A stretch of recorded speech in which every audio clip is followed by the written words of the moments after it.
이번에 국회 연결해서 전국 상황 짚어보도록 하겠습니다. 최하영 기자. 네, 국회입니다. 윤석열 후보와 이준석 대표의 갈등 오늘도 또 불거졌죠?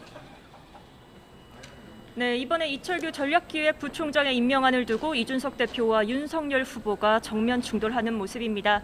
이 대표는 오늘 비공개 최고위원회를 열고 이철규 전략기획부총장의 임명안 상정을 거부했습니다. 다만 권영세 사무총장 임명안에는 이견이 없는 것으로 전해지는데 구체적인 최고위 논의 결과는 아직 나오지 않았습니다. 윤 후보의 퇴신안이 발표된 지 하루 만에 이 대표와의 갈등은 또다시 표면화했습니다. 또 앞서 보신 대로 윤 후보는 조금 전 모든 의원이 참석하는 의원총회에도 참석했는데요. 이 당과 선대위가 많은 어려움을 겪게 된 데 대해 송구하다며 더 절박하게 뛰겠다고 밝혔습니다. 또 김기현 원내대표가 사의를 표명했지만 대선을 앞두고 단합할 때인 만큼 정권 교체를 위해 걷어달라며 계속 신임해달라고도 촉구했습니다. 이 선대위 전면 해체 선언 뒤 원팀 출발 결의를 다지는 자리지만 이준석 대표는 참석하지 않았습니다. 윤 후보는 이에 앞서서는 오늘 아침 여의도역에서 출근길 깜짝 인사에 나섰는데요. 이 대표가 제안했던 젊은 세대의 호응을 얻기 위한 선거 캠페인, 이른바 연습 문제를 푼 것으로 보입니다. 이에 이 대표의 제안을 받아들인 것이냐는 질문에 윤 후보는 말을 아꼈습니다. 들어보시죠. 이준석 대표의 그 제안이 조금 영향을 미쳤을까요? 의원님 이쪽으로 나오시면 됩니다.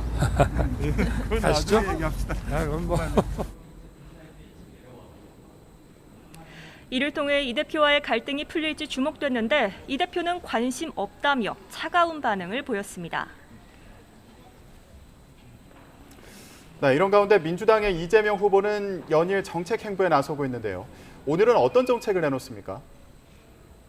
네, 이 후보 잠시 뒤 차기 정부 운영과 주요 정책을 주제로 초청 토론회에 참석합니다. 이 대통령과 청와대, 정부의 역할에 대해 직접 의견을 밝히고 정책 현안들에 대한 구상도 내놓을 전망입니다.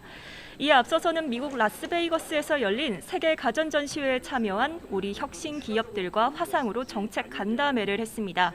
우리 기업들의 혁신과 수출 성과를 추켜 세우며 차기 정부는 기술 혁신을 전폭적으로 지원해야 한다고 밝혔습니다. 위기 극복을 내세우며 이 후보가 강조한 경제 대통령 이미지를 확고히 하려는 전략으로 풀이됩니다. 이 후보는 오늘 밤에는 100분 토론에도 출연할 예정입니다. 이 국민의힘이 내부 갈등에 휩싸이며 윤석열 후보가 주춤한 사이 이 정책 행보를 가속화하며 차별화와 지지율 벌리기 시도를 이어갈 것으로 보입니다. 지금까지 국회에서 전해드렸습니다.